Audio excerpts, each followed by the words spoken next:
মহান রবের শাহী দরবারে হাজারো লাখো অনন্ত অযুত কোটি শুকরিয়া আদায় করছি, যার অবারিত রহমত, অপূরণীয় অনন্ত অশেষ মেহেরবানিকে পুঁজি করে সম্বল করে আজকে আমরা ঐতিহ্যবাহী মধ্যকারওয়া যুব সমাজ এবং এলাকাবাসী সাহসী উদ্যোগ দল মত নির্বিশেষে আপনাদের সকলের প্রাণ ঢালা, হৃদয় উজাড় করা, হৃদয় নিংড়ানো সহযোগিতা আয়োজিত তাফসিরুল কোরআন মাহফিলে হাজির হতে পেরেছি। যে মহান রব্বুল আলামিন এই সুযোগ, তৌফিক, সৌভাগ্য আমাদেরকে দান করেছেন, আমার যে সকল ভাইয়েরা এই মাহফিলের উদ্যোগী, সহযোগী, সহযোগিতাকারী, হিতাকাঙ্ক্ষী, শুভানুদ্দায়ী, অংশগ্রহণকারী তথা এই পুরো এলাকাবাসী, তাদের সবার পক্ষ থেকে আসুন আমরা একবার আল্লাহ পাকের শুকরগুজারি করি। রাজি আছেন? তাহলে সকল প্রকার জড়তা, দুর্বলতা, সংকীর্ণতা, আবিলতা, হীনমন্যতা ঝেড়ে ফেলে সবাই ইমানের বলে বলিয়ান হয়ে জজবা, ইশক এবং মহব্বতের আমেজ মিশিয়ে সমস্বরে বুলন্দ আওয়াজে আকাশ বাতাস মুখরিত করে নিজকে উজাড় করে বিলীন করে বীর বিক্রমে সিংহ গর্জনে বজ্র নিনাদে ফেটে পড়ে উল্লাসের সাথে একবার পড়ুন আলহামদুলিল্লাহ। আল্লাহ পাকের শুকরিয়া আদায় করা দরকার, না করলে চলে না, চলবে না, চলছে না, চলতেও পারে না। কেননা যেই মুখটা থেকে যেই জিহ্বাটা দিয়ে এইমাত্র আমরা কালেমাত শুকর আলহামদুলিল্লাহ পড়লাম, এই মুখটা কার তৈরি? আল্লাহ। জিহ্বাটা কার বানানো? আল্লাহ বানানো। খালাকাল ইনসান আল্লামাহুল বায়ান, আমাদেরকে কথা বলা, আলহামদুলিল্লাহ পড়া, এটা শিখিয়েছেন কে? আল্লাহ, মহান রব্বুল আলামিন। তা আসলে আমি বুড়ো মানুষ, আজকে প্রায় 20 দিন পরে আমি আবার আপনাদের সামনে এসেছি। 20 দিন পরে আপনারা অনেকেই জানেন আমি বয়সটাই তো হাজার বিমারি, এর উপরে আবার গেল 2 সপ্তাহ আমি খুবই অসুস্থ ছিলাম, হাসপাতালে ভর্তি ছিলাম। গত 20 দিন আমি কোনো মাহফিলে অংশগ্রহণ করতে পারিনি। 20 দিন পরে আজকে আপনাদেরকে নিয়ে ওয়াদা রক্ষার জন্য আমি আপনাদের সামনে এসেছি। এই বয়সে, বয়স ছাড়াও আপনারা আগে থেকেই অনেক ভাইয়েরা জানেন আমরা ওয়াজ করি মাহফিলে 10টা যখন বাজে আমাদের ওয়াজ শেষ, এরপরে আমরা আর ওয়াজ করে অভ্যস্ত নই, জোয়ানকালেও পারিনি। আর এখন তো বলার অপেক্ষাই রাখে না। খুব সংক্ষেপে 2টা কথা বলবো। আর আমি যেখানেই মাহফিলে যাই আমার একটা নিজস্ব ফিলোসফি আছে, নিজস্ব একটা দর্শন দৃষ্টিকোণ আছে। আমি ওই বিভিন্ন জায়গা থেকে নানান রকমের কথা এনে শ্রোতাদের কানে ঢুকাই না। 13 ক্ষেতের বেগুন যদি একত্রে তোলা হয় তরকারির স্বাদ পাওয়া যায় না। ক্ষেত ক্ষেত এক ক্ষেত, আইটেম একটা, খেতেও ভাল লাগে, তৃপ্তিও পাওয়া যায়, বুঝতেও সুবিধা হয়। আর ইসলামের কথা, আল্লাহ রাসূলের কথা, কোরআনের কথা গত 1500 বছর পর্যন্ত বলা হচ্ছে নাকি? শুধু বাংলাদেশে? না। শুধু বাংলা ভাষায়? না। নাকি দুনিয়ার সকল দেশে? সকল ভাষায়? শুধু মুসলমান জাতি নাকি অমুসলমানরা? মুসলমান জাতি নবীকে নিয়ে, সাহাবায়ে কেরামের জীবন ইতিহাস নিয়ে, কোরআনকে নিয়ে এই পর্যন্ত যত গবেষণা করেছে অমুসলিমরা, মুসলমানরা কিন্তু এতটুকু করে নাই। তারা গবেষণা করেছে ভুল ধরার জন্যে, দেখি কোনোখান দিয়ে আঙ্গুল ঢুকানো যায় কিনা। আর ভুল ধরার জন্য যারাই কোরআনে ঢুকেছে, কোরআনের কাছে তারাই ধরা পড়ে গেছে, তারাই ইসলাম গ্রহণ করেছে। আপনারা জানেন, দুনিয়ার এই ইতিহাস সাক্ষী, মরিস বুকাইলি থেকে শুরু করে দ্য গ্লোরিয়াস কোরআন, কোরআনের ইংরেজি ভাষায় সবচেয়ে বড় তাফসির যিনি লিখেছেন, মারমাডিউক পিখতাল। আজকে পাশ্চাত্য জগতে অনেক বিশেষজ্ঞ যারা কোরআনকে ভুল ধরার জন্যে, কোনো রকমের দোষ বাইর করার জন্য কোরআন তেলাওয়াত করে, পড়ে, কোরআনের ব্যাখ্যা তাফসির এগুলো অনুধাবন করতে এসে তারা কোরআনের হাতে ধরা পড়ে যায়, তারা ইসলাম গ্রহণ করে। ঠিক না বেঠিক? আরেকটা জিনিস, কোরআনের যারা অনুসারী আমরা, আমাদের নাম হলো মুসলিম, আমাদের দিন হলো ইসলাম, ঠিক কিনা? আজকে ইসলামকে নিশ্চিহ্ন করার জন্যে, নির্মূল করার জন্যে সারা দুনিয়ার সব কাফের বেঈমান একত্র হয়েছে যে আমরা সবাই মিলে ইসলাম আর মুসলমান এটাকে শেষ করে ফেলব। শুধু কাফের বেঈমান নয়, মুসলমান দেশগুলোতে অনেক মুসলমান মুনাফিক, তারাও কাফের বেঈমানদের সাথে একত্র হয়ে ইসলাম আর মুসলমান খতম করার অভিযান চালিয়ে যাচ্ছে। দেখুন, যত জঙ্গি সব মুসলমান দেশে, ফিলিস্তিনে জঙ্গি, ইরাকে জঙ্গি, আফগানিস্তানে জঙ্গি, বাংলাদেশে জঙ্গি, মানে মুসলমান দেশগুলোতে জঙ্গি, চরমপন্থী। কিন্তু আমেরিকার বিভিন্ন স্কুলে কলেজে ঢুকে ঢুকে ব্রাশ ফায়ার করে ছাত্র শিক্ষক ডজনে ডজনে একত্রে যারা হত্যা করে, তারা কেউ জঙ্গি না, জঙ্গি সব মুসলমান। আর এই জঙ্গি আখ্যা দিয়ে, চরমপন্থী আখ্যা দিয়ে মুসলমান শেষ করা হচ্ছে পুরা দুনিয়াতে, ঠিক কিনা বলেন? মুসলমান জাতি যেইভাবে রক্ত দিচ্ছে, জীবন দিচ্ছে, শেষ হয়ে যাচ্ছে। বছরের পর বছর, যুগ যুগান্তর, কাল কালান্তরে এক বছর এইভাবে যখন শেষ করে সবাই মিলে, বছরের শেষে যখন হিসাব নেওয়া হয়, তখন দেখা যায় এত নির্যাতন, এত জুলুম, এত মারার পরেও গত এক বছরে যেই আদর্শ, যেই দিনটাকে দুনিয়ার মানুষ সবচেয়ে বেশি গ্রহণ করেছে, সেই দিনটার নাম ইসলাম। আমি কি বুঝাতে পেরেছি?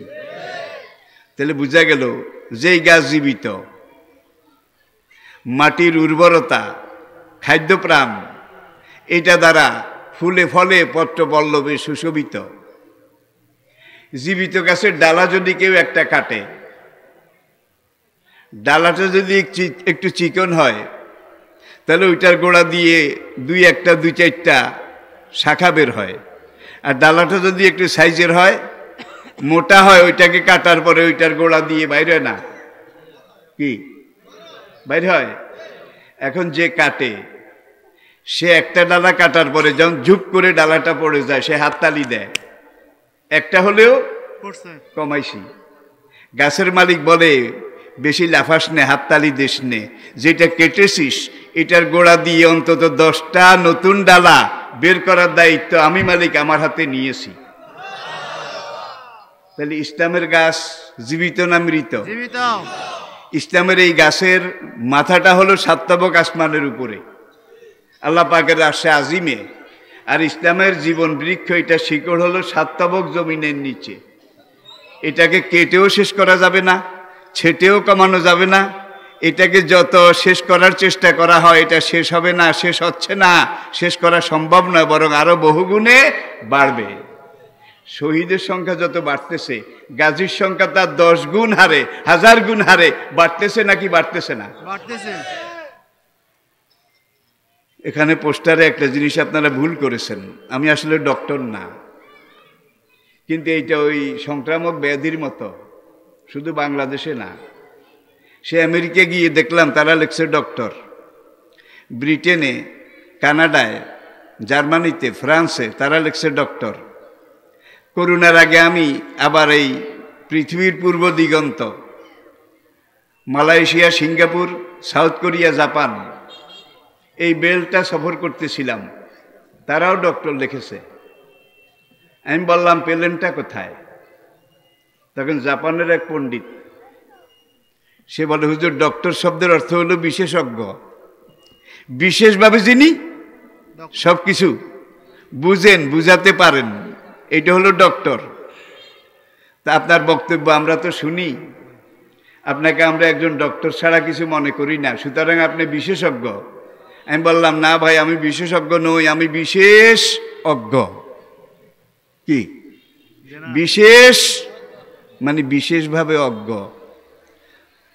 আর আমরা যখন লেখাপড়া করি সেই ব্রিটিশ আমলে, পাকিস্তান আমলে, তখন ডক্টর হওয়ার এত দোকানপাট এই দেশে, উপমহাদেশে ছিল না। ঢাকা ইউনিভার্সিটি এটা প্রতিষ্ঠা হওয়ার পরে একজন মাত্র ডক্টর ছিলেন, ডক্টর মোহাম্মদ শহীদুল্লাহ।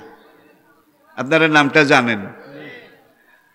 আলহামদুলিল্লাহ, আমি নিজে ডক্টর না, কিন্তু মিজানুর রহমান আজহারি আমার রুহানি সন্তান। আজকে ময়দানে যারা কথা বলছে তারা আমার রুহানি সন্তান, তারা আমাকে আব্বা ডাকে, সামনে আসলে কদমবুচি করে। একজন মানুষের জীবনে বোধহয় এর চেয়ে বড় চাওয়া পাওয়া আর কিছু নাই। আল্লাহ পাকের শুকর, আমার অনেক ছাত্র তারা ডক্টর। ১৫০০ বছরের আগের আবু জাহেল, তার ইসলামের আগে প্রথম তার নাম ছিল আবুল হাকাম। আবুল হাকাম জজিরাতুল আরবের জ্ঞানী দি গ্রেট, জ্ঞানী দি গ্রেট, সবচেয়ে বড় বিদ্যা বুদ্ধির মালিক। ইসলামকে অবজ্ঞা করলো, প্রত্যাখ্যান করলো, বিরোধিতা করলো, করার পরে ইসলাম তার নাম রাখলো আবুল হাকাম, নয় আবু জাহেল। ঠিক না বে ঠিক? ১৫০০ বছর আগের আবু জাহেল শুধু আবু জাহেল ছিল, কিন্তু ডক্টর ছিল না। এই যুগের অনেক আবু জাহেল, কিন্তু একদিকে আবু জাহেল আর একদিকে ডক্টর। ঠিক না বে ঠিক? এই জন্য আমার অনেক ছেলে ময়দানে যারা কথা বলে তারা আজকে ডক্টর। পড়ুন আলহামদুলিল্লাহ।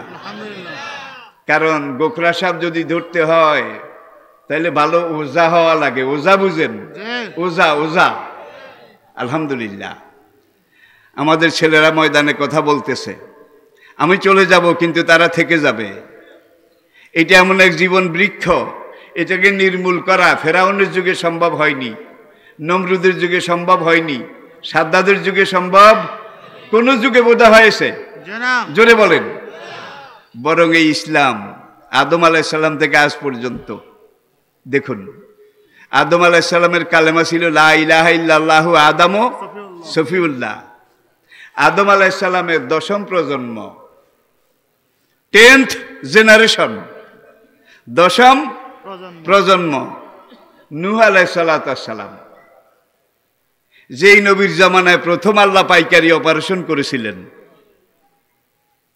যারা ইমানদার তাদেরকে আল্লাহ নৌকায় তুলে রক্ষা করেছিলেন, বেঈমান সব কুল্লু খালাস। কুল্লু বোধহয় ২-১টা আসিল, একটাও না, অর্ধেকও না, চাইরা নিয়ে একা নিও না, সব শেষ। এই নূহ আলাইহিস সালামের পর থেকে কাল পরম্পরায় আল্লাহ পাক যুগে যুগে পাইকারি অপারেশন করেছেন। যখনই সীমা লঙ্ঘন করেছে, যখনই আল্লাহ আল্লাহ রাসূলের বিরোধিতা করেছে, ফাফাসাকু ফিহা ফাহাক্কা আলাইহাল কাউলু ফাদাম্মারনাহা তাদমীরা। কোরআনের দাম্মারনাহা তাদমীরা শব্দটা কিন্তু সাংঘাতিক নয়, সাড়ে সাংঘাতিক। সাংঘাতিক নয়, সাড়ে সাংঘাতিক। তাদেরকে মারিনি, শুধু চূর্ণ বিচূর্ণ, একাকার মেচাকার, ধুনিত বিধুনিত করে দিয়েছি, মাটির সাথে মিশিয়ে ফেলেছি। ফেলে নাই বোধহয়? ক্ষমতার জোরে যদি চিরদিন ক্ষমতায় থাকা যেত, ফেরাউনের ক্ষমতা যেত না, নমরুদের ক্ষমতা যেত না, সাদ্দাদের ক্ষমতা ফেরাউন নমরুদকে বলেছিল আনা রাব্বুকুমুল আই এম ইউর রব দি great, I am your creator the great. আমি তোমাদের সবচেয়ে বড় সৃষ্টিকর্তা, আমি তোমাদের সবচেয়ে বড় সৃষ্টিকর্তা, আইনদাতা, পালনকর্তা, হুকুমদাতা, বিধানদাতা। যখন আল্লাহর গজব আসলো তখন ফেরাউনের কি দশাটা হইল, নমরুদের কি দশা হইল? তাহলে বুঝা গেল যতই ফেরাউন হও, নমরুদ হও, যত কিছু করো, তোমার উপরে কিন্তু একজন আসল মালিক আছে। যিনি আসেন তিনি আমাদের রব, তিনি আমাদের সব, তিনি আমাদের মালিক, তিনি আমাদের ইলাহ, তিনি আমাদের সৃষ্টিকর্তা, পালনকর্তা, আইনদাতা, হুকুমদাতা, জীবনদাতা, মৃত্যুদাতা, রিজিকদাতা, রোগদাতা, শোকদাতা, আমাদের জীবনের সব কিছুর হাই অথরিটি, একমাত্র সুপার কমান্ড যার হাতে, তিনি আলহামদুলিল্লাহ রাব্বিল আলামিন। তাকে মানতে রাজি আছেন? তাহলে প্রথমে আসুন তাওহীদ, আল্লাহ পাকের একত্ববাদ। আমাদের আশপাশে একটা জাতি আছে, সত্য যুগ, ত্রেতা যুগ, দাপর যুগ, এই তিন যুগে তারা একত্ববাদের পূজারী ছিল। তাদের কালেমা ছিল এক মে বা দ্বিতীয়াং ব্রহ্মা সর্বাং খলবিদং ব্রহ্মা সর্বধর্মাং পরিত্যজ্য মামেকং শরণং ব্রজ, অর্থাৎ একত্ববাদ, তাওহীদ। এটার পূজা চলল কয়েক হাজার বছর। চলার পরে ভক্তরা, পূজারীরা দেখলো অভাব সারে না। যত দেবতার ওখানে যায় ভোগ দেয়, গঙ্গায়ও নম জগৎ তারিণী মাতো, যত বলি দেয়, ভোগ দেয়, অভাব তত বাড়ে তত বাড়ে, দুর্যোগ দুর্দিন কমে না। ভক্তরা মিছিল করে মন্দিরে ব্রাহ্মণদের কাছে আসলো যে হুজুর, এত পূজা করলাম সারা বছর, এত ভোগ দিলাম, এত অর্ঘ্য দিলাম, কিন্তু অভাব তো সারে না। তখন মন্দিরের পুরোহিতেরা বলল, ভক্তের সংখ্যা অনেক বেশি হয়ে গেছে, এখন একজনে আর কুলিয়ে ওঠে না, পেরে ওঠে না। তাহলে কি করতে হবে? একজনের সাথে আরো দুইজন লাগাইতে হবে। কিন্তু প্রথমে ছিল এক মে বা দ্বিতীয়াং ব্রহ্মা সর্বাং খলবিদং ব্রহ্মা, বেদের মূল মন্ত্র, যে ব্রহ্মা সৃষ্টিকর্তা এক একক, তার কোনো শরীক নাই। এখন যখন দেখলো অভাব সারে না, ব্রাহ্মণরা বুদ্ধি দিল একজনে পারে না, তাহলে কি করো, তিনজনের ভাগ করে দাও। ব্রহ্মা সৃষ্টিকর্তা, বিষ্ণু পালনকর্তা, শিব ধ্বংসকর্তা, তিন খোদায় তিনটা চালাবে। একজন সৃষ্টি করবে, আরেকজন পালন করবে, আরেকজন ধ্বংস করবে। এটার পূজা চললো প্রায় 2000 বছর। চলার পরে দেখা গেল অভাব আরো বাড়ছে, দুর্যোগ দুর্গতি আরো বেড়েছে। আবার তারা মিছিল করে আসলো, ঠাকুর মশাই, অভাব তো সারে না। তিনজনও পারে না, ভক্তের সংখ্যা এত বেড়েছে, এখন বেচারারা কি করবে? তাহলে কি করা হয়, কি করলে আমাদের অভাব যাবে? তাহলে এক কাজ করো, 33 কোটি 33 কোটি দেব দেবী, তাদের পূজা করো, তাইলে আর অভাব থাকবে না। 33 কোটির পূজা চললো আরো প্রায় 1000 বছর। এইবার আরো অভাব বাড়লো, আরো অরাজকতা বাড়লো। তারা আবার আসলো ধর্মীয় নেতাদের কাছে, কি করা যায়? 33 কোটিও পারে না। তাহলে কত কোটি? যত নর তত নারায়ণ, যত কল্লা তত আল্লাহ, যত জীব তত শিব। তাহলে যত জীব তত শিব। আপনার পুকুরের বোয়াল মাছও শিব, পুঁটি মাছও শিব। আপনার ডোবার কাছে যে মাছরাঙ্গা সাপ, ধোঁড়া সাপ, এইটাও শিব, বাউয়া ব্যাঙ্গ শিব। যত জীব তত শিব। তাহলে এক শিবে আরেক শিবেরে খায়। সুন্দরবনের রয়্যাল বেঙ্গল টাইগার, সেটাও শিব। চিত্রা হরিণ, এইটাও শিব। একটা আরেকটার বোধহয় খায় না। ভাই, এটা কোন ইনসাফ? এরা যদি শিব হবে, তাহলে এরা তো অমর হবে, অক্ষয় হবে, চিরন্তন হবে। এরা আবার আরেকজনের হাতে এইভাবে সংহার হয় কেন? এটা কোন বিচার? এটার নাম হলো সর্বেশ্বরবাদ। সর্বেশ্বরবাদ।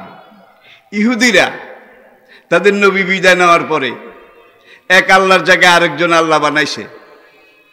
অকালাতিল ইয়াহুদ উযাইর ইবনুল্লাহ। ইহুদিরা বলল আল্লাহ একা পারে না, সুতরাং আল্লাহর ছেলে উযাইর।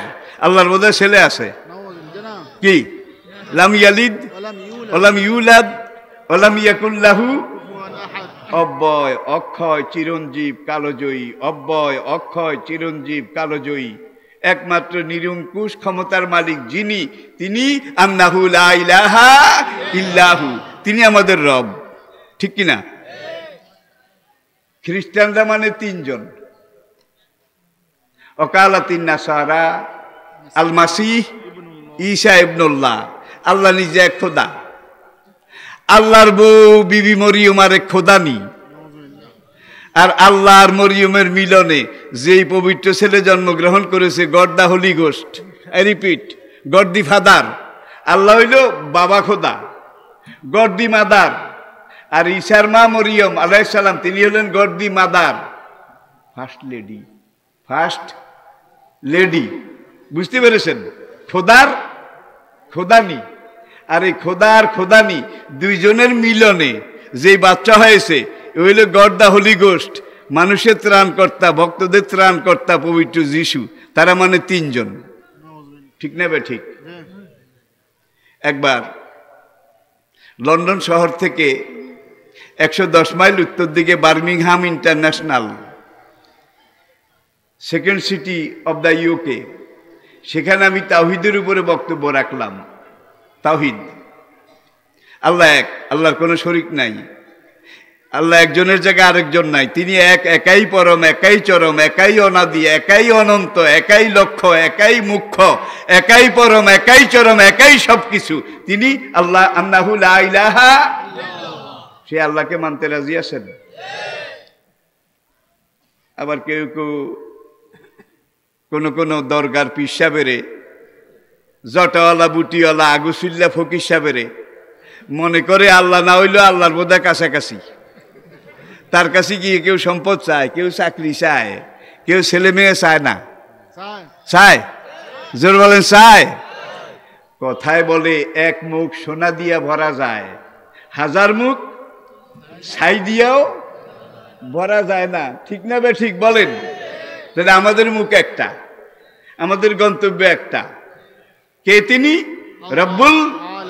কে তিনি? রব্বুল। তার বৈশিষ্ট্য বলে শেষ করা যাবে না। আর রহমানের রাহিম, মালিক ইয়াউমিদ্দিন। আমরা তার গোলাম হিসাবে তার ইবাদত করি, তার কাছে সাহায্য চাই, তার কাছে আমরা হেদায়েত এটা কামনা করি। ঠিক কিনা বলেন? সূরা ফাতিহা এইভাবে আমাদেরকে শিখিয়েছে। এরপর আসেন লাম ইয়ালিদ ওয়ালাম ইউলাদ ওয়ালাম ইয়াকুল লাহু, তিনি কারো বাবা নন, তিনি কারো পুত্রও নন, তিনি জনকও নন, জাতকও নন। ওয়ালাম ইয়াকুল লাহু কুফু, কুফু বুঝেন? বিয়ে করতে গেলে কুফু, মুরব্বীরা বুঝবেন। আজকাল কিন্তু কুফু টুফু নাই, পয়সা হইলেই। কুফুর দরকার নাই, তুল্য বংশ সমকক্ষ এটার দরকার নাই। কিন্তু আগের দিনে এগুলো ছিল, যার জন্য পরিবারের সন্তানের শৃঙ্খলা এগুলা ঠিক ছিল। ঠিক কিনা বলেন? কুফুও গেছে। কথায় বলে রাজার জন্য রানী, কানার জন্য কানি। রাজার জন্য রানী, কানার জন্য কানি, এটা হলো কুফু। আর যদি রাজার জন্য কানি হয়, এটা কি কুফু? সমতুল্য, সমগোত্র। ওয়ালাম ইয়াকুল লাহু কুফু, যার কোনো কুফুই নাই, সমতুল্যই নাই, তার তো বিয়ে করার কোনো প্রশ্নই উঠে না। আল্লাহ যদি বিয়ে করার নিয়ম থাকতো নাউজুবিল্লাহ, তাহলে এতদিনে কত লক্ষ কোটি বিয়ে করা লাগতো। যেটা করে হিডেই মরে, যেটা করে হিডেই মরে, যেটা করে হিডেই মরে। কিন্তু আল্লাহ তো অব্যয় অক্ষয় চিরঞ্জীব কালজয়ী, অমর চিরন্তন। আল্লাহ বোধহয় বুড়া হয়ে গেছে কালের আবর্তনে, সময়ের দীর্ঘসূত্রিতায়। আল্লাহ বোধহয় এখন লাডিবর দিয়ে আনে, একটু গুজা হইয়া গেছে। নাউজুবিল্লাহ। হুয়াল আব্বালু ওয়াল আখিরু ওয়াজ যাহিরু ওয়াল বাতিন ওয়া হুয়া আলা কুল্লি শাইইন। তিনি কোটি কোটি বছর আগে যেমন ছিলেন এখনো তেমন আছেন। কিন্তু আমরা তো একবার শিশু, আবার তরুণ, আবার যুবক, আবার প্রৌঢ়, আবার বৃদ্ধ, আবার শেষ। অতিলকাল আইয়ামু নুদাবিলুহা, কালচক্রে আমরা বাঁধা। কিন্তু আল্লাহ যেই মহাজগতের বাসিন্দা, সেখানে এই কালচক্র নাই, কালের আবর্তন বিবর্তন নাই। সেখানে অতীত এইটাও নাই, ভবিষ্যৎ এইটাও নাই, সেখানে সবটাই বর্তমান, সবটাই প্রেজেন্ট, সবটাই বর্তমান কাল। এই বর্তমান কালের অধিবাসী আল্লাহ, যার জন্য আল্লাহর বয়স বাড়ে না, সময় হাঁটে না। বয়স বাড়বে কি করে? নবীজি মেরাজে গেছেন, সেখানকার সফরের সফরনামা হিসাব করলে 27 বছর, ঠিক কিনা বলেন? ইতিহাস আপনারা জানেন। ফিরে এসে দেখেন যে এই যে একটু আগে উম্মেহানির বাবে উম্মেহামির এখানে উজু করেছেন, উজুর পানি এখনো শুকায়নি, দরজার কড়া এখনো নড়ে। তাহলে বোঝা গেল 1 সেকেন্ডও যায় নাই। তাইলে যখন নবী এখান থেকে রওনা করেছেন, আল্লাহ এই দুনিয়ার সময়ের ট্রাফিক এটাকে স্টপ করে দিয়েছেন, সময় থেমে গিয়েছিল। আর নবী সেখানে 27 বছর সফর করে যখন এখানে ফিরে এসেছেন, আল্লাহ আবার এই সময়ের ট্রাফিক এটাকে নীলবাতি জ্বালিয়ে চালু করে দিলেন, যার জন্য মক্কাতে কোনো সময়ই যায় নাই। সময় যদি যাইতো তাহলে উজুর পানি খতম হয়ে যেত, দুয়ারের কড়া নড়তো না, ঠিক কিনা বলেন? আল্লাহ পারে নাকি পারে না? পারে নাকি পারে না? তা আমি তাওহীদের উপরে বার্মিংহাম ইন্টারন্যাশনাল শহরে 45 মিনিট বক্তব্য রাখলাম, তাওহীদ, আল্লাহর একত্ববাদ। এরপরে বিদেশের নিয়ম হলো যতক্ষণ আপনি বক্তব্য রাখবেন তার অর্ধেক সময় প্রশ্নের উত্তর। শ্রোতাদের প্রশ্ন শুরু হয়ে গেল। এক খ্রিস্টান সাংবাদিক অনেক প্রশ্নের মধ্যে সে একটা প্রশ্ন আমাকে করলো, অনারেবল মাওলানা, সম্মানিত মাওলানা, আপনার বক্তব্য আমার খুব ভালো লেগেছে, যৌক্তিক, সবগুলো কথা আপনার অনুধাবনযোগ্য। আপনি ঠিক করে আমাকে একটা কথা বলেন, আসলে স্রষ্টা কয়জন? দেখছেন কারবার? আমি বললাম, মাই ডিয়ার জেন্টেলম্যান, কয়জন হইলে আপনি খুশি হন? স্রষ্টা কয়জন হইলে আপনি খুশি হন? কেন সেটা পরের কথা, কয়জন? আগে আপনি আমাকে জবাব দেন, আপনাদের গ্রেট ব্রিটেনে প্রধান নির্বাহী রানী কয়জন? কয়েকজন। নাম কি? দ্বিতীয় এলিজাবেথ। এমন আরেকজন রানী যদি হইতো তাহলে ব্রিটেনটা আরো জোরে, আরো ভালো চলতো। No no never. আমি বললাম, হোয়াই? কেন? 2 জন রানী হইলে কিন্তু কোয়ারল কোয়ারল কোয়ারল, সে 3 বার বলল। প্রত্যেক দিন ঝগড়া ঝগড়া, একজনের লাগে আরেকজনের গুতাগুতি, মারামারি। কোরআন আল্লাহ এই কথাটাই বলেছেন, আমি আল্লাহর সাথে আরেকজন আল্লাহ যদি থাকতো লাফাসাদা তা, তাইলে দিনের মধ্যে কয়েকবার কু পাল্টা কু, ক্ষমতার দ্বন্দ্ব, এটা থাকতো নাকি থাকতো না? থাকতো নাকি থাকতো না? আপনাদের ইউনিয়নের চেয়ারম্যান কয়জন? একজন। আরেকজন হইলে ইউনিয়নটা আরেকটু ভালো চলতো। একজন। একটা হাই স্কুলে হেডমাস্টার কয়জন? একজন। কলেজে প্রিন্সিপাল কয়জন? একজন। একটা ভার্সিটিতে ভাইস চ্যান্সেলর কয়জন? তাহলে বোঝা গেল একজন যদি হয় প্রশাসক, তাইলে সংসারে শৃঙ্খলা পুরো থাকে, বেশি থাকে। একাধিক যদি হয় তাহলে এক এই দিক, আরেকজন এই দিক, আরেকজন ওই দিক, পুরা সংসারটা হজ বরল, হজ বরল, খিচুড়ি হয়ে যায়। এরপরে ভদ্রলোক আমাকে বলে যে এগুলা শুনতে চাই না, আপনি বলেন স্রষ্টা কয়জন? আমি দেখলাম যে এরে সোজা হাতে ধরলে হবে না, হাতে ছাই লাগাইয়া ধরতে হবে, সাঁড়াশি দিয়ে ধরতে হবে। আমি বললাম, মাই ডিয়ার জেন্টেলম্যান, আপনি কি সৎকিয়া পারেন? সৎকিয়া এইটা একটা প্রশ্ন হইল নাকি? 1 থেকে 100, এটার নামই সৎকিয়া। আমি বললাম, দিস ইজ রং, রং, আপনার এই কথা ঠিক না। সৎকিয়াতে অঙ্ক 100টা নয়, ঠিক করে বলেন। 10টা, 10টা।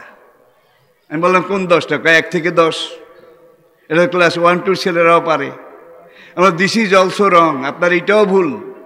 যদি পারেন ঠিক করে বলুন, সৎকিয়া অঙ্ক কয়টা? 9টা, 9টা। এমন কোন 9টা? 1 থেকে 9। এই 3 বার কইল কিন্তু।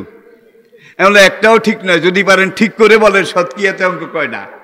একটু মুডে গেছে, আমি যেইটা বলি এইটাই হয় না, যেইটা বলি এইটাই হয় না, আপনি বলেন, আমারে কয়।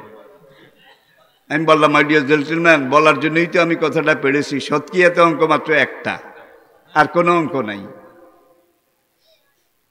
ভদ্রলোক মুস্কি হেসে বলে যে রেফারেন্স প্লিজ, সৎকিয়াতে অঙ্ক মাত্র একটা, আর কোনো অঙ্ক নাই, আপনি আমাকে রেফারেন্স দেন। এমন কোনো রেফারেন্সের দরকার নাই, কোনো দলিল আদিল্লার দরকার নাই, সৎকিয়াতে অঙ্ক একটা, 1, আর কোনো অঙ্ক নাই। হোয়াই নট, হোয়াই নট, কেন অঙ্ক থাকবে না? তোর এগুলো কি অঙ্ক না? আমি বললাম এগুলো একটাও অঙ্ক না। কিভাবে? এখন আপনি বলেন দুই অর্থ কি? দুই অর্থ দুই। আমি বললাম এত সোজা না। দুই অর্থ 1 + 1 = কি? 1 + 1 = 2। ভদ্রলোক একটু চুপ করে বলে আমি বুঝলাম না। আমি বললাম মাই ডিয়ার জেন্টেলম্যান, আপনি আমাকে দয়া করে বলেন 6 অর্থ কি? 6 অর্থ 6। আমি বললাম এত সহজ না। 6 অর্থ 1 6 বার। কি 1 6 বার লিখে যোগ করলে যোগফল যেটা হবে সেটার নাম কি? 6। আমি বুঝি না। আমি বললাম আমি 1 জানি না, 1 মানিও না, 1 স্বীকারও করি না, আপনি আমার একটা 6 দেন। খাইছে। 6 দিতে হলে কিন্তু কি লাগবে? যার জীবনে 1 নাই তার জীবনে 2 আছে। 1 2 বার কইলে তো 2 হবে, 3 বার কইলে 3 হবে। একই যে জানে না মানে না, তার জীবনে 2ও নাই, 3ও নাই, 4ও নাই, সব শূন্য, সব শূন্য, সব ফাঁকা। মাওলানা এইভাবে তো আমাকে এর আগে কেউ বুঝায়নি। আলহামদুলিল্লাহ, লোকটা পরে সন্ধ্যা আমার কামরায় এসে ইসলাম গ্রহণ করে মুসলমান হয়ে গেছে। হ্যাঁ, সেটা পরের কথা, সেটা পরের কথা। এখন সে আমাকে বলে যে আমাকে একটু পরিষ্কার করে বলেন। আমি বললাম মাই ডিয়ার জেন্টেলম্যান, সৎকিয়াতে মাত্র অঙ্ক একটা, আর কোনো অঙ্ক নাই। 2 3 4 এগুলো 1-এর যোগ আর বিয়োগ, 1-এর পূরণ আর ভাগ, 1-এর লীলা খেলা, অঙ্ক মাত্র একটা। এইবার সে বলে my dear gentleman, honourable Maulana, what do you mean by with 0 0? সৎকিয়া তো বুঝলাম, 0 0, এটা দিয়ে আপনি আমারে কি বুঝাইবেন? এমন না 0 = নাথিং, 0 = নাথিং। 0 অর্থ কিছুই না। No no never, but 0 is something. দেখছেন কারবার? আমি বলি 0 ইজ নাথিং, 0 কিছুই না। সে বলে বাট 0 ইজ সামথিং। আমি বললাম এক্সাম্পল প্লিজ, দয়া করে একটা উদাহরণ দেবেন কি? উদাহরণ কোন ঘোড়ার ডিম দেব? ওই যে 1, এই 1-এর সামনে একটা 0 দেবেন 10 গুণ বাড়বে, 1-এর সামনে আরেকটা 0 দেবেন 100 গুণ বাড়বে, আরেকটা দিবেন 1000 গুণ বাড়বে। আর আপনি বলেন 0 ইজ নাথিং। নাথিং যেটা নাথিং, এটাকে আমি থিং বলতে পারবো না, এটা কিছুই না, এটা আসলে কিছুই না। কয় না, বাট 0 ইজ সামথিং, এটা নিয়ে আবার লাগছে। আমি বলি 0 নাথিং, সে বলে 0 সামথিং, কারণ 10 গুণ বাড়ে একটা শূন্যে। আমি দেখলাম যে একে আরো কায়দা করে ধরা লাগবে। আমি বললাম আপনার ডায়েরিটা বের করুন। ডায়েরি বের করলো, কলম হাতে নিল। আমি বললাম 1 মানেন তো? 1 মানেন তো? ঠেলা কথা, মানাইলেন তো? দেখছেন কারবার, মানাইলেন তো? আমি বললাম আচ্ছা আপনি বলেন 1 মেনেছেন কিনা? হ্যাঁ হ্যাঁ হ্যাঁ, দিস ইজ পারফেক্ট, 1 ঠিক আছে। 1 না থাকলে 2 নাই আছে, 1 না থাকলে বোধহয় 3 আছে। 3 অর্থ কি? 1 3 বার যোগ করলে তো 3 হবে। যার জীবনে 1 নাই তার জীবনে 3 আছে, 2 আছে, 6 আছে। এবার ভদ্রলোককে বললাম 1 মানেন তো? কয় মানি। আমি কে রাইট ডাউন প্লিজ 1। আপনি ডায়েরিতে 1 লিখুন। লিখছে। আমি বললাম এইবার ইন লেফট সাইড অফ 1, 1-এর বাম দিকে পিছনে একটা 0 লেখেন। 1-এর পিছনে কঠিন হয় নাকি? 1-এর বাম দিকে একটা 0 লেখেন, 1-এর বাম দিকে। ভদ্রলোক লিখলো। আমি বললাম রিড ডাউন প্লিজ, দয়া করে পড়ুন কত হয়েছে। ভদ্রলোক পড়ে 0 1 0 1। আমি বললাম ইনক্লুড অ্যানাদার, বাম দিকে আরেকটা 0 লিখুন। লিখলো। আমি বললাম রিড ডাউন প্লিজ, এবার পড়ুন। কয় 0 1। আমি বললাম ইনক্লুড অ্যানাদার, আরেকটা দেন। কয় 0 1। আমি বললাম আরেকটা দেন। কয় লাভ নাই, 1 is 1, 1 is perfect 1, 1 is something, 0 is nothing। স্বীকার করছে। কতক্ষণ পরে কয় 0টা 1-এর পিছনে বাম দিকে দিয়া তো আমারে ঠেকাইছেন। মাওলানা আপনার যদি সাহস থাকে 0টা ডান দিকে দেওয়ান 1-এর সামনে। আমি বললাম খুশি হন নাকি? কয় ইয়া ইয়া, ওরা ইয়েসকে বলে ইয়া। আমি বললাম ঠিক আছে, এইটা কাটুন, আবার লিখুন 1। লিখলো। আমি বলে এইবার 1-এর সামনে একটা 0 লিখুন। লিখছে। লেখার পরে আমি বললাম পড়ুন, রিড ডাউন প্লিজ। কয় দিস ইজ 10 10 10। আমি বললাম ইনক্লুড অ্যানাদার, আরেকটা দেন। কয় দিস ইজ 100 100। অ্যানাদার প্লিজ, আরেকটা দরকার, দিস ইজ 1000 আর আপনি বলেন 0 ইজ নাথিং। আমি বলে এইবার আমি আমার এক উডেয়া নিলাম। Read down please, all or nothing. এই এককে যদি মানেন, এককে যদি জানেন, এককে যদি স্বীকার করেন, আপনার জীবনের যোগ ঠিক, বিয়োগ ঠিক, হিসাব ঠিক, অঙ্ক ঠিক, সংসার ঠিক, দুনিয়াদারি ঠিক। আর এককে যদি না জানেন, না মানেন, অস্বীকার করেন, আপনার ডানেও শূন্য, বামেও শূন্য, আপনার জীবনটা সম্পূর্ণ 0, আপনার জীবনটা সম্পূর্ণ নিরর্থক। ঠিক কিনা বলেন? সেই এককে আমরা মানতে রাজি আছি তো? জোরে রাজি আছি তো? এরপরে আরেকটা সাংবাদিক আসলো, যাতে বৌদ্ধ। পরিচয় দেওয়ার পরে আমি বললাম, আপনি কোনখান থেকে? আমি ক্যাম্বোডিয়া থেকে এসেছি। আপনি আমাকে কি বলতে চান? ভদ্রলোক আমাকে বলে যে, আচ্ছা, আপনি যে এতক্ষণ প্রশ্নের জবাব দিলেন আমরা শুনলাম, এখন আপনি আমাকে বলেন যে আপনি একটু আগে বক্তব্যে বলেছেন যে আল্লাহ সব কিছু ক্রিয়েট করেছেন, সৃষ্টি করেছেন, লালন করেন, পালন করেন, ধারণ করেন, রক্ষা করেন, সংহার নিশ্চিহ্ন করেন। সে আল্লাহরে কে বানাইছে? দেখছেন? সেই গড, তাকে কে বানাইছে? আমি বললাম, তার ফার্সি ভাষায় নাম হইল খোদা। কি ফার্সি? খোদা শব্দটা কিন্তু ফার্সি। খোদ যোগ আ, খোদ যোগ আ। খোদ হইল নিজে, আ হইল আইসে। খোদ আ, স্বয়ম্ভু, যাকে কেউ বানায় নাই, যিনি নিজে নিজে আসেন, ছিলেন, থাকবেন, তাকে কেউ বানায় নাই, তিনি সবকিছু বানিয়েছেন। ঠিক না বে ঠিক? এরপরে আসুন, তাহলে আমরা আমাদের জীবনে যা কিছু করব, ওই এক খোদাকে মানব, এক তাওহীদকে মানল। লক্ষ লক্ষ আম্বিয়া কেরাম সকল যুগে এসে একটাই দাওয়াত দিয়েছেন, ইয়া কাওমে বুদুল্লাহ মা লাকুম মিন ইলাহিন। হে আমার কাওম, হে আমার দেশবাসী, তোমরা এক আল্লাহর ইবাদত করো, আল্লাহর সাথে কাউকে শরীক করো না। মা লাকুম মিন ইলাহিন গায়রু, আল্লাহ ছাড়া তোমাদের কোনো ইলাহ, কোনো মাবুদ, কোনো খালেক, কোনো মালেক, কোনো রাজেক, কোনো সৃষ্টিকর্তা, কোনো পালনকর্তা, কোনো হুকুমদাতা, কোনো আইনদাতা, কোনো রক্ষাকর্তা, কোনো জীবনদাতা, কোনো মৃত্যুদাতা, হাই অথরিটি কেউ আসে নাকি? জোরে বলেন। ফেরাউন যদি আল্লাহ হইতো, হারামজাদা মরল কেন? নমরুদ যদি আল্লাহ হইতো, মশা তো মশা, আরো যেটা ল্যাংড়া, ঠ্যাঙ্গো একটা নাই, পাখাও একটা ভাঙ্গা, সব মশা চলে গেছে নমরুদের রাজধানীর দিকে, ভোঁ ভোঁ শোঁ শোঁ। আল্লাহর নির্দেশ পাওয়ার পরে ল্যাংড়া যাইতে পারে না, কদ্দুর যায়, আবার গাছের ডালে বসে বিশ্রাম করে। কতক্ষণ পরে সে কান্দে, রব্বুল আলামিন, আমার জাতি মশা সম্প্রদায়, তোমার দুশ্মন নমরুদকে নির্মূল নিশ্চিহ্ন করার জন্যে, নির্বংশ করার জন্যে তুমি আমার জাতিকে, মশা সম্প্রদায়কে নির্দেশ দিয়েছ। আমার গাজী ভাইয়েরও তো আগে চলে গেছে ভঙ্গ শোষ করে, আমি তো যাইতে পারি না, ঠ্যাং ভাঙা, পাখা নাই।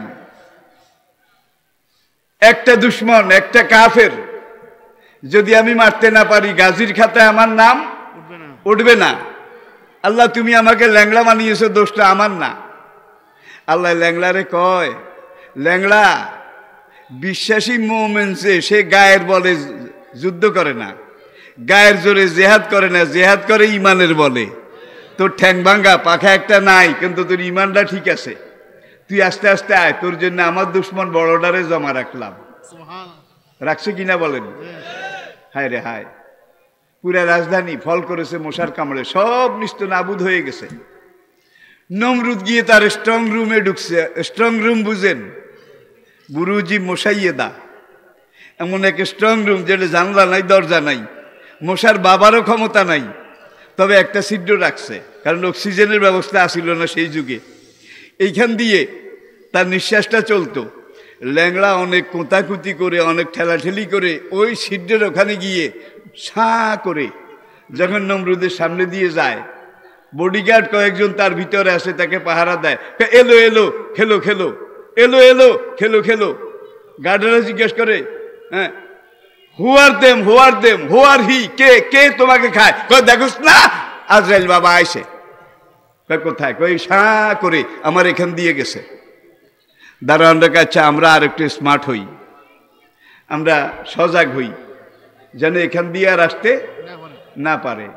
জঙ্গি বিমানের মতো ল্যাংড়া ওই পাশ থেকে আবার সাঁ করে যখন নমরুদের এই সামনে দিয়ে যায়, নমরুদ তার গোদা হাতে এলো রে দিশে থাপ্পড়। ল্যাংড়ার কিন্তু এত কুয়ার ছিল না এখান দিয়ে ছিদ্র খুঁজে ছিদ্র দিয়ে এখানে ঢুকবে, এত শক্তি ছিল না। নমরুদ মশা থেকে বাঁচার জন্য মশারে দিছে থাপ্পড়, ওর গোদা হাতের বাতাসে তোড়ে ল্যাংড়া তার নাকের একেবারে ড্রেনের ভিতর দিয়ে ব্রেইনের আপার চেম্বারে চলে গেছে। ঠিক না বে ঠিক? সেখানে যাওয়ার পরে আল্লাহ কয় অ্যাকশন অ্যাকশন, ডাইরেক্ট অ্যাকশন, কে একত্রে মারিস না। নোয়াখালী কুমিল্লা একটা কথা আছে, কয় মারে তো মারে, তো ইচ্ছাই মারে। কি এই নমরুদের আমি একবারে এক কামড়ে মারবো না, মারার আগে একটু পানিশমেন্ট দেব। ল্যাংড়া ফার্স্ট গিয়ার 1 নম্বর সুইচটা মার। ল্যাংড়া যখন ফার্স্ট গিয়ারে 1 নম্বর সুই মারলো তার মগজের ভিতরে, টিস্যুর ভিতরে, গেলাম মাথা গেল। কি হয়েছে? মাথা শেষ হয়ে যাচ্ছে, তোরা চিপ বানা, আমার মাথা শেষ হয়ে যাচ্ছে। এখন খাদেমরা এই দিক থেকে টিপে এই দিক থেকে চিপে, ইতিহাস আপনারা জানেন, শুধু মনে করাই দিচ্ছি। কতক্ষণ পরে আল্লাহ ল্যাংড়া রেখা এবার সেকেন্ড গিয়ারে যা। আপনারা জানেন গাড়ির গিয়ার যত কি বাড়ানো হয়, গাড়ির স্পিড তত সেকেন্ড গিয়ারে যা। এখন ল্যাংড়া আল্লাহর নির্দেশে সে অপারেশন করে, কিন্তু আল্লাহ সৈনিক হিসাবে কার নির্দেশে? এখন দ্বিতীয় 2 নম্বর সুইচ মারলো, মারার পরে এইবার ব্যথা এমন বাড়লো, এইবার টিপি হয় না, যত টিপে ঘোড়ার ডিম টিপস, আরো জোরে আরো। গার্ডে রাখা খোদা হুজুর দেখেন হাত নাই, আপনার মাথারে বানাইতে টিপতে হাত লাল হয়ে গেছে, আঙ্গুলগুলো অবশ হয়ে গেছে। ক্যান্টনমেন্টে রাখলাম, তোদেরকে বছরের পর বছর গোটা মুরগি খাওয়াইলাম, এত রকম কিছু খাওয়াইলাম, তোদের হাতের জোর গেল কোথায়? পারলে আরো জোরে দে। আল্লাহ এইবার ল্যাংড়ারে কয় থার্ড গিয়ারে যা। থার্ড গিয়ারে যখন গেল, কয় না টিপিতে হবে না, যার যে দূর আছে। এইবার ধ্রিম যখন এইভাবে ঘুষি শুরু করেছে, কয়েক ঘুষির পরে মাথার মগজটা বোটা থেকে খসে গিয়ে ঘুষির তোড়ে এইটা একবারে গলে পানি হয়ে গেছে। এখন রক্তের সাথে মগজ এটা একত্র হয়ে ওরা ঘুষি মারে, নাক দিয়েও রক্ত আর মগজ বের হয়, মুখ দিয়েও বের হয়, কান দিয়েও বের হয়। এইবার মশার মালিক মশাকে বলে, এইবার স্পেশাল গিয়ারে মার। জিপ গাড়ি যদি হয় আর স্পেশাল গিয়ারে যদি চালান, তাহলে ছোটখাটো খাল কি লাভ দিয়া পার হয় না? বোধ হয় লাভ দিয়া পার হয়। কে বলে স্পেশাল গিয়ারে মার। স্পেশাল গিয়ারে মারার পরে কয় তোরা এতক্ষণ হাত দিয়ে ঘুষি দিয়েছিস, পাড়ের গোড়া দিয়ে এবার লাথি দিয়েছিস, ব্যথা তো আরো বাড়ছে, তোদের গায়ে জোর চলে গেছে, শক্ত কিছু নাই। এখন সেনাবাহিনী বডিগার্ডেরা বলে, একটু আগে মশার আক্রমণে আপনার সবকিছু যখন শেষ হয়ে গেছে, সেনাবাহিনী কিছু বন্দুকের এই গাদা, বন্দুকের বাট, কিছু বুট জুতা এগুলা ফেলে গেছে। বন্দুকের বাট যেটা বাড়ি কাঠের তৈরি এটা ল, আর জুতা যেটা একবার ওজনী ভারী বুট পিন মারা আছে এটা ল। এই দিক থেকে জুতা ঠাস আর এই দিক থেকে ঠাস, এমন ভাবে মারবি, মারতে মারতে তার মাথাটা একেবারে রুটির মতো, মগজ টগজ যা আসিল এই মাথার খুলির সাথে মিলেমিশে 3 হাত পর্যন্ত চ্যাপটা হয়ে গেছে, এত বড় রুটি হয়ে গেছে। হালায় মরে না, এখনো কোথায় মরে না। মালায়েকাতুল মুকাররাবিন, আল্লাহ পাকের আরশের ফেরেশতারা আল্লাহ পাকের কাছে ফরিয়াদ করে, ইয়া রব মান হাজার রাজুল। রব্বুল আলামিন সেই 7 সকালে ভোরে পিটাপিটি শুরু হয়েছে, মারতে মারতে ওর মাথাটা রুটির মতো হয়ে গেছে, হালায় মরে না কা। আল্লাহকে মরবো মরবো, আরো কিছু রস বাকি আছে, এইটা আগে বাইর করে লই, তারপরে। আল্লাহ বোধহয় পারে না, জোরে পারে না, জোরে বলেন পারে না। আজকে আপনি শেয়ানাগিরি করেন, ক্যাডারগিরি করেন, রুস্তুমগিরি করেন, আপনার আল্লাহর কিন্তু ক্ষমতা আছে। সন্ধ্যা রাতে একটু বেশি খেয়েছে, ইনডাইজেশন বদহজম হয়ে গেছে, শেষ রাত্রে 2 বার দাস্ত আর 1 বার বমি হয়েছে, পাতলা পায়খানা, ওর পরে এত বড় ক্যাডার এখন সোজা হয়ে গেছে। কেউ তেল মালিশ করে, কেউ আঙ্গুল টানে, মাসি একটা এসে গেল নাকের উপরে বারবার বসে, নাকের উপরে এখন তাড়া বেজে এই শক্তি হলে, ও মাসি হর রে, ও মাসি হর রে। এত ক্যাডারগিরি, এত রুস্তুমগিরি করলি, এখন মাসি একটার কাছে তুই পরাজিত হইলি। এটা আমি আল্লাহর কুদরত। আল্লাহ পারে নাকি পারে না? তাহলে আল্লাহকে মানতে রাজি আছেন? জীবনের সবকিছু আল্লাহর কাছে সুপর্দ করব, আল্লাহর ইবাদত করব, আল্লাহর গোলামি করব, আল্লাহর নির্দেশ অনুযায়ী 5 ওয়াক্ত সালাত ঠিক মতো আদায় করব। রাজি আছেন? সালাত ঠিক মতো আদায় করতে রাজি আছেন তো? জোরে বলে আছেন তো? আছেন তো? আল ফারকু বাইনাল মুমিনি ওয়াল কাফিরে তারকুস সালাহ। নবীজি ইরশাদ করেছেন, মুমিন আর কাফের, ঈমানদার আর বেঈমান, 2 জন মানুষের মধ্যে পার্থক্য নিরূপণ করে একটাই ইবাদত, সেটা হলো নামাজ। ওয়াকালা রাসূলুল্লাহ সাল্লাল্লাহু আলাইহি ওয়াসাল্লাম, মান তারাকা সালাতা মুতাআম্মিদান ফাকাদ কাফারা। হেলায় খেলায় অবজ্ঞা অলসতা করে বিনা ওজরে 1 ওয়াক্ত ফরজ নামাজ যে বাদ দিল, তরক করলো, ফাকাদ কাফারা, নিঃসন্দেহে সে কাফেরের পর্যায়ে চলে গেল। 1 ওয়াক্ত যদি বিনা ওজরে তরক করে ছেড়ে দেয়, তাহলে কাফেরের পর্যায়ে চলে যায়। বেবাকক্ত যে পড়ে না, সে কোন পর্যায়ে গেছে? জোরে বলেন। অনেক বেনামাজি আমাদের সমাজে আসে, হুজুর নামাজ না পড়লে কি হবে, আসলে আমার ইমানটা ঠিক আছে। এরকম বোধহয় আপনাদের এলাকায় নাই? নামাজ না পড়লে ইমান ঠিক থাকে, কেমন? আসুন, তাহলে আমরা আল্লাহর যে হুকুম আহকামগুলো আছে এগুলো মেনে চলবো। আমরা কোনো রকমের অবৈধ পথে যাব না, নিষিদ্ধ পথে যাব না। রাজি আছেন? জেনা ইসলামে নিষিদ্ধ। জেনা যেখানে নিষিদ্ধ, সেখানে টিজিং আর ইফটিজিং বোধহয় যায়। টিজিং আর ইফটিজিং, লারে লাপ্পা হারে টপ্পা, এটা বোধহয় যায়। কার মন জিরে বাজে রিনি ঝিনি ঝিনি, মনে হয় যেন তারে চিনি ও গো চিনি। এই ধরনের চিকন গান বাজনা, এগুলা বোধহয় যায়। জোরে বলেন। নেশা, কুল্লু মস্কার হারাম, সকল রকমের নেশা আল্লাহ হারাম করেছেন, ঠিক কিনা বলেন? আমাদের ছেলেরা আগামী দিনে আশা ভরসা, যারা এই দেশের চেয়ারম্যান হবে, মেম্বার হবে, যারা এই দেশের পরিচালক হবে, রাজা হবে, উজির হবে, মন্ত্রী হবে, তারা যদি এখন নেশা খায়, নেশা এমন এক জিনিস, এটা যারা খায় তাদের ফুসফুস যেটা, এটা কার্যক্ষমতা হারিয়ে ফেলে। মদ, গাঁজা, ইয়াবা, হিরোইন, ফেন্সিডিল, এগুলা যারা খায় তাদের লিভারটা ড্যাম হয়ে যায়, তাদের কিডনি 2টা ফাংশনলেস হয়ে যায়। তারা 40 বছর পার হওয়ার আগেই এইভাবে সিধা হয়ে যায়, কয়েকদিন তারপরে শেষ। কুল্লু খালাস। লা তুলকু বিআইদিকুম ইলা তাহলুকা। আমার যুবক ভাইয়েরা, আপনার পয়সা দিয়ে আপনি নেশা কিনেন, আমার কিছু যায় আসে না, কিন্তু আপনি মরে যান এইভাবে, এটা আমি চাই না। কারণ আমার নেক্সট জেনারেশন আশা ভরসা তোমরা, আর তোমরা নেশা করে করে আজকে যদি ইনভ্যালিড হয়ে যাও, দুর্বল হয়ে যাও, গ্রাম বাংলা লোকেরাকে হাতাইল্লা, হাতাইল্লা বুঝেন, জন্মের খানা খাইছে, খাইয়াতে জীবনের এক পর্যায়ে এমন ভাবে হইছে, এখন কেউ কথা জিজ্ঞাইলে যেটারে কয় বেবলা, বেবলা, অকাল মৃত্যু। এটা কি আপনারা চান? এটা কি আপনারা চান? আমার যুবক ভাইয়েরা, নেশার কাছেও যাওয়া যাবে না। আল্লাহ আপনাকে বানিয়েছেন, আপনার জন্য কোনটা খেলে ভালো হবে এটা সবচেয়ে ভালো জানে কে? যিনি আপনাকে তৈরি করেছেন তিনি, ঠিক কি না? আমার হাতের ঘড়িটা কিভাবে ভালো কাজ দেবে এটা সবচেয়ে ভালো জানে যেই কর্তৃপক্ষ এটা বানাইছে সে, নাকি আপনি ভালো জানেন, নাকি আমি ভালো জানি? তাহলে আমার এই জীবন ঘড়ি এইদিকে গেলে তো আবার বাকি আলোচনা থেকে যাবে, করা যাবে না। আপনার এই যে রক্ত চলাচল করে, আপনার শরীরে 360টা মোটা রগ আছে, 360। আর এই মোটা রগের সাথে চিকন চিকন, চুলের চাইতেও চিকন, অনুবীক্ষণ যন্ত্র ছাড়া দেখা যায় না, এরকম 12 লক্ষ রগ আছে, 12 লাখ। প্রত্যেকটা রগের জয়েন্ট আপনার হার্টের সাথে।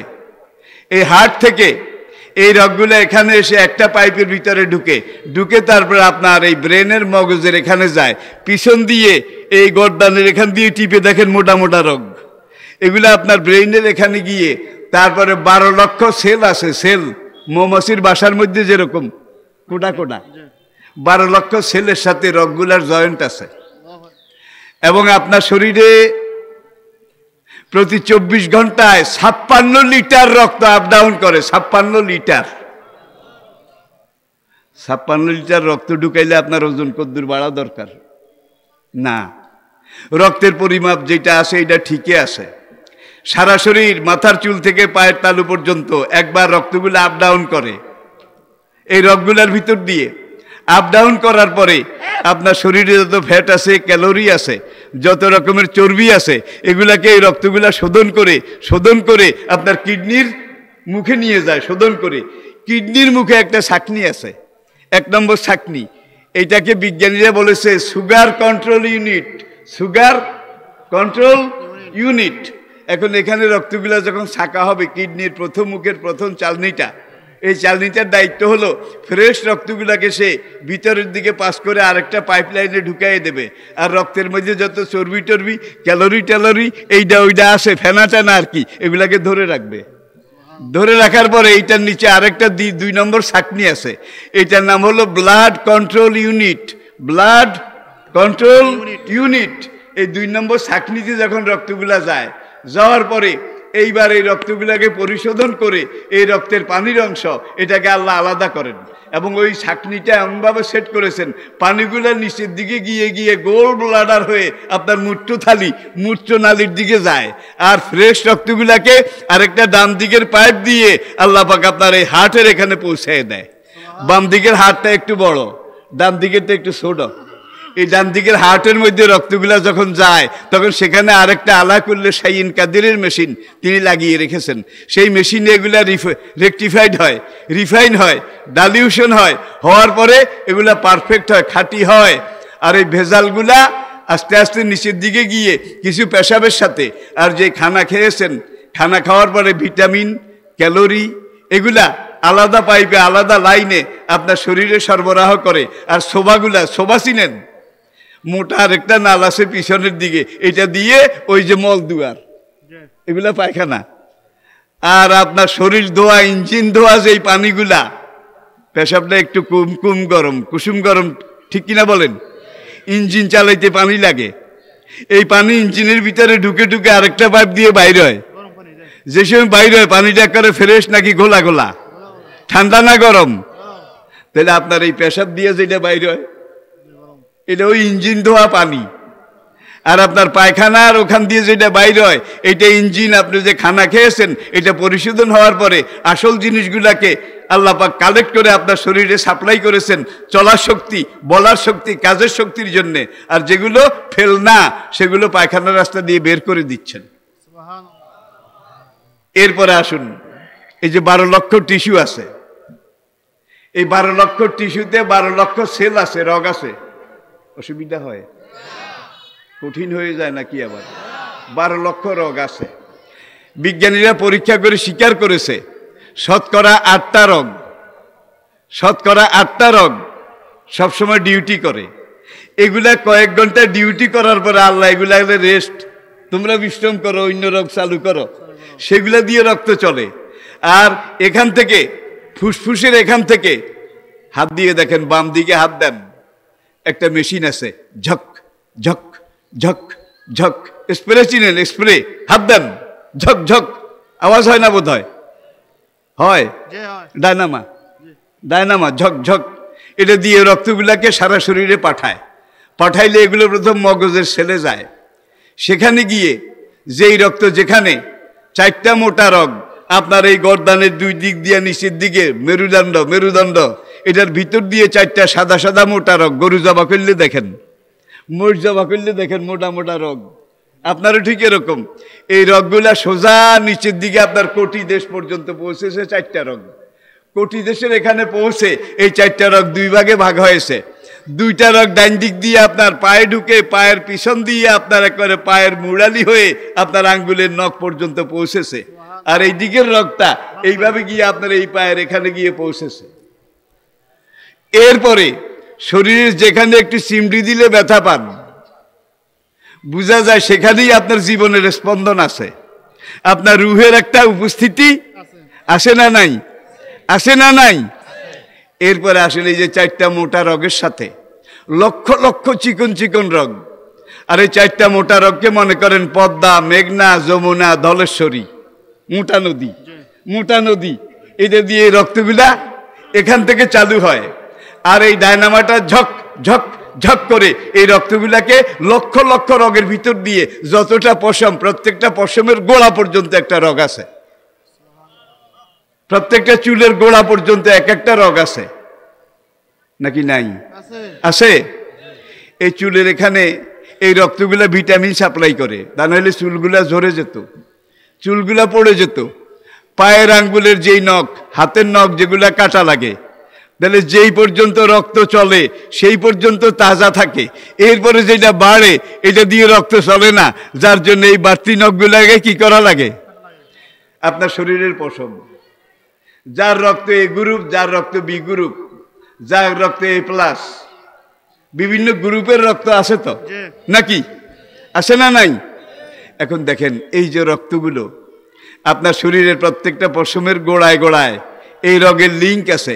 এত চিকন চিকন রগের ভিতর দিয়ে রক্ত চলে যেগুলো অনুবীক্ষণ যন্ত্র ছাড়া দেখা যায় না। তো রক্ত এখান থেকে সার্ভিস শুরু করে, এখান থেকে মাথার পিছনের দিক থেকে গর্দানের এই রগের ভিতর দিয়ে নিচের দিকে যায়। আর এই 4টা রগের থেকে লক্ষ লক্ষ রগ আছে, এইভাবে গিয়ে এইভাবে এখান থেকে উপরের দিকে, এখান থেকে আবার রগটা নিচের দিকে, সেখান থেকে ডাইন দিকে, সেখান থেকে বাম দিকে, এখান থেকে আবার উপর দিকে।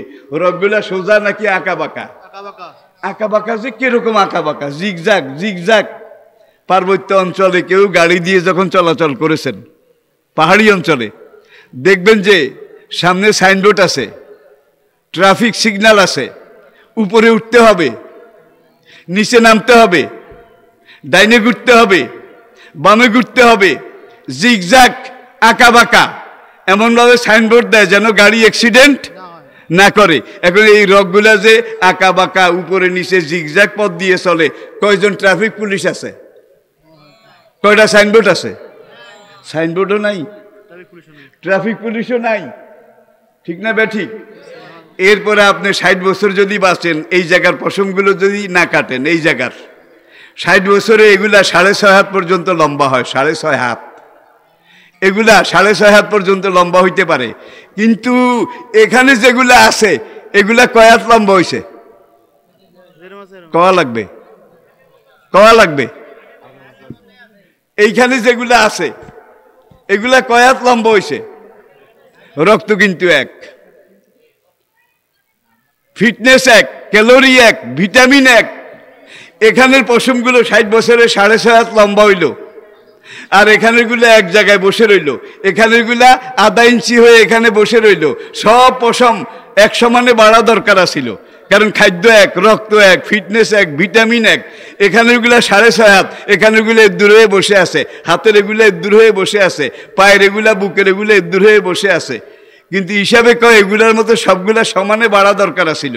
যদি সব পশম এইভাবে সমানে বাড়তো রক্তের পাওয়ারে, ফিটনেসে, তাহলে আপনি মানুষ হইতেন না ছাগল হইতেন? কোন কি মানুষ হইতেন না ছাগল হইতেন?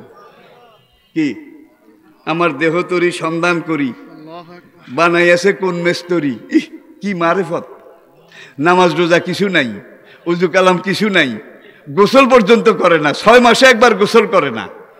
কয় বাবার কাছে জিনিস আছে। ল্যাংটা বাবাও পীর হয়, ঠিক কিনা বলেন? কারো বাচ্চার অসুখ, বউর অসুখ, মায়ের অসুখ, এখন এই পীর সাহেবের দরবারে গেছে, ওখানে সিন্নি দেয়, ওখানে তবরক দেয়, এখানে টাকা দেয়, ঠিক কিনা বলেন?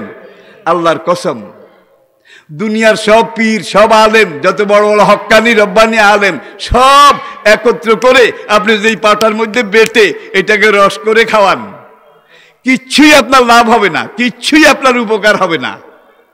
কিন্তু আপনার মা বুড়া, আপনার বাবা বুড়া, আপনি ঘরে গিয়ে আব্বু ভাত খাইছেন কিনা, আম্মু আপনার খানা হয়েছে কেমন আছেন, আম্মু যদি কয় বাবারে আল্লাহ তোর ভালো করুক, মা যদি কয় আল্লাহ তোর ভালো করুক, আল্লাহর কসম দুনিয়া সব আলেম, সব পীর, সব ফকির, সব দরগা একত্রে বেটে খাওয়াইলে যা হবে, মা মুখে একবার কইলে তার চাইতে লক্ষ গুণ বেশি। ঠিক কিনা বলেন?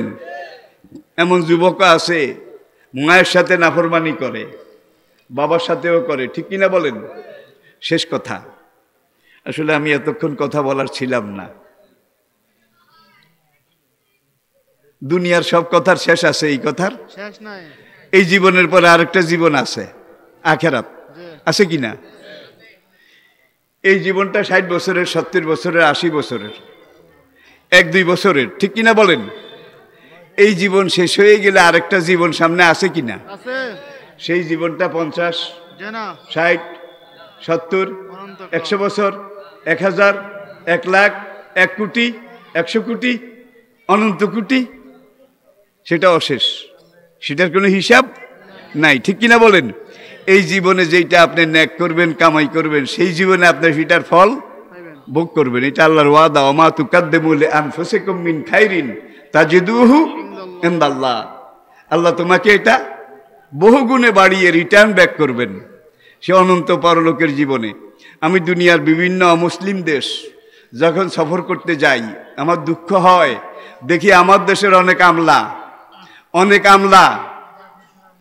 অনেক বড় বড় মানুষ, তারা বিদেশে সেকেন্ড হোম করেছে। সেকেন্ড হোম বুঝেন তো?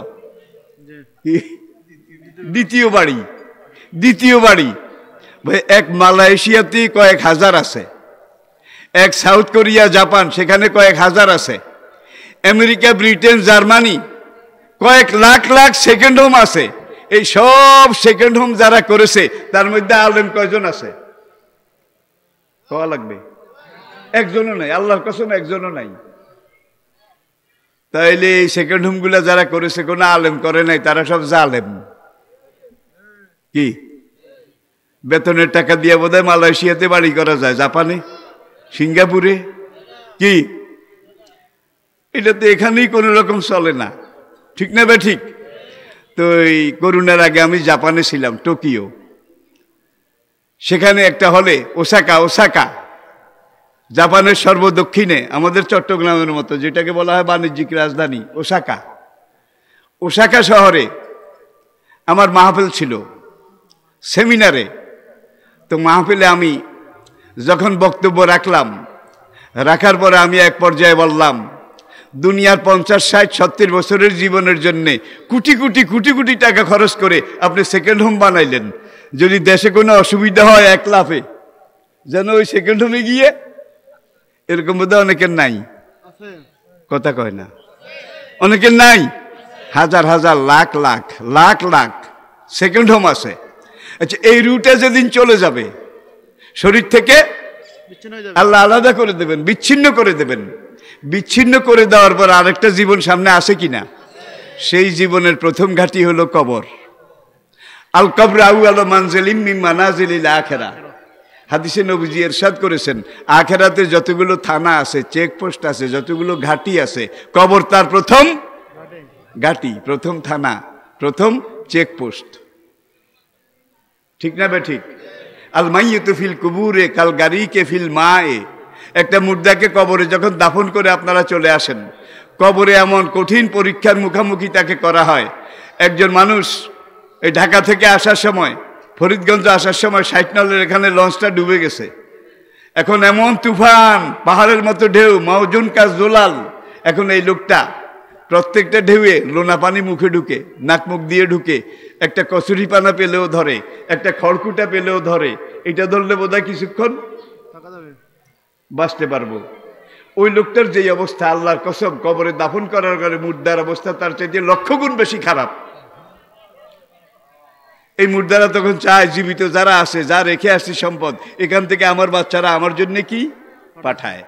আমরা কি পাঠাই?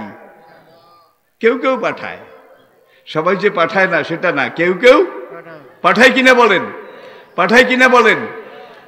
এরপরে একটা কথা আমাদেরকে বলা হয় যে মৌলবীদের খেয়ে দিয়ে আর কোনো কাজ নাই, শুধু কেবল মরার পরে কবর আজাব, কবর আজাব। 99 জাতিসাপ দিয়া কামড়ায়, 1000 মণি গদা দিয়া পিটায়। কথাগুলা সব হাদিস, সব